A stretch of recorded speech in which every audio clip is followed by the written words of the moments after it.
नमस्कार मित्रांनो. तर लाखात एक आमचा दादा या मालिकेमध्ये आपल्याला पाहायला मिळते की डॅडी आपली 25 लाखांची व्यवस्था करून पैसे आणायला निघालेले असतात. शत्रू म्हणतो की डॅडी ऐका माझं, मी येतो तुमच्यासोबत, तुम्हाला गरज लागेल. डॅडी म्हणतात की काय नको, केला तेवढा उद्योग बरा आहे, तुम्ही 25 लाखांची कुठे गायब झाले हे शोधून काढा. आम्ही ह्या 25 लाखांची व्यवस्था केली आणि हे 25 लाख कुणी गायब केले हे तर आम्ही शोधून काढूच, पण तोपर्यंत तुम्ही ऐका यांचं, सगळी मिलीभगत यांची या शत्रूची केलेली. डॅडींना कळालेलं असतं की हा सगळा झोल शत्रूनेच केलेला आहे, पण शत्रू काहीच बोलत नाही. डॅडी आपले पैसे आणायला निघून जातात. शत्रूला खूप राग आलेला असतो.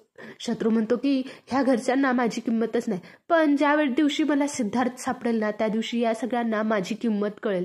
तेव्हा डॅडींना मी का केलं आणि कशासाठी केलं हे बरोबर आहे हे कळेल, पण मी आता त्यांना काहीच सांगू शकत नाही. तेव्हा छत्री म्हणतात की हो हो शत्रू, तुम्ही मला बरोबर बोलताय. पण तो सिद्धार्थ पण तेवढा शत्रू त्याच्या तोंडावर हात ठेवतो आणि म्हणतो की बस, ह्या घरात त्याचं नाव नको, असं म्हणून ते शांत बसतात. इकडे सूर्या दिवाळीसाठी सामान आणायला निघालेला असतो. होलसेल सामान लवकर संपेल आणि किंवा लवकर खूप गर्दी होईल म्हणून त्याची खूप गडबड चाललेली असते.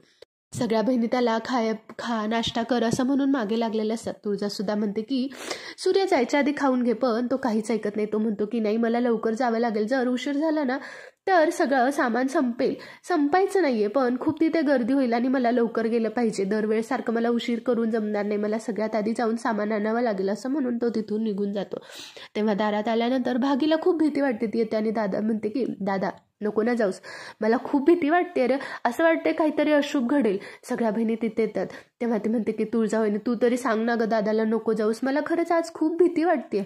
सूर्या म्हणतो की अगं भागे काय नाही होणार, मला माझ्या पाठीशी तुमच्यासारख्या बहिणी असताना मला कसं काय होईल. तेव्हा तिथे तुळजा सुद्धा म्हणते की सूर्या काळजी घेतो तुझी. सूर्या काळजी घेतो आणि म्हणून तो तिथून निघून जातो. इकडे डॅडी आपले पैसे घेऊन बॅग भरतात, पण त्यांचा पाठला काही गाड्या करत असतात. जसं डॅडी आपली पैशाने भरलेली बॅग गाडीत घेतात आणि गाडी चालू करतात, त्यांच्या मागे त्या गाडींचा पाठलाग करतात. हे सगळं तो रिक्षावाला बघत असतो, पण त्याची हिंमतच होत नाही की डॅडींना जाऊन सोडवावं. तेवढ्या तिथून सूर्या क्रॉस होतो.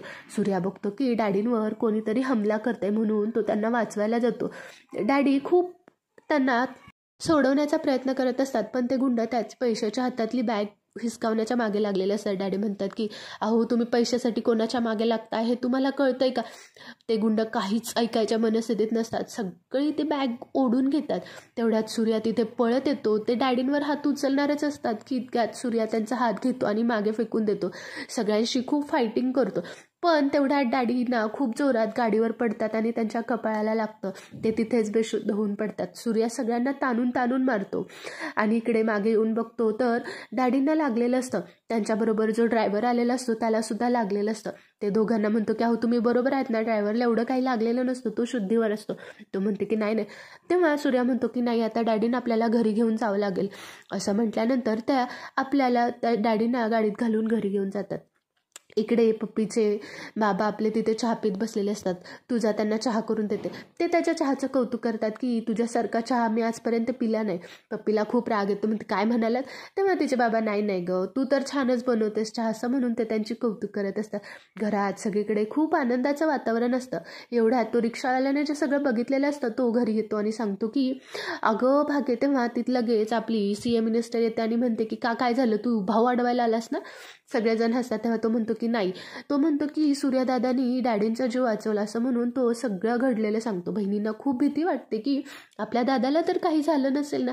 भागीला आधीपासूनच वाटत असतं की आपल्या दादाला काही होतंय का काय, पण तिची ही काळजी खरी ठरते. सगळ्यांना खूप काळजी वाटते. इकडे तुळजा आपली खाली पडते, तिला बहिणी सावरतात. आपल्या डॅडींना काही सुद्धा होणार नाही. तो रिक्षावाला सांगतो की डॅडींचा जीव आज सूर्यामुळे वाचला.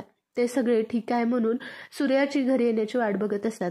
इकडे सूर्या डॅडींना घेऊन घरी पोहोचलेला असतो. त्यांना व्यवस्थित खुर्चीवर बसवतो. शत्रू म्हणतो की काय डॅडी, तुम्हाला काय गरज होती याच्या मदतीची, मी येतो म्हटलेलं ना. तेव्हा सूर्या म्हणतो की अरे शत्रू काय बोलतोस तू, आवाज हळू ठेव, अरे त्यांची अवस्था तरी बघ. ते काहीच बोलत नाहीत.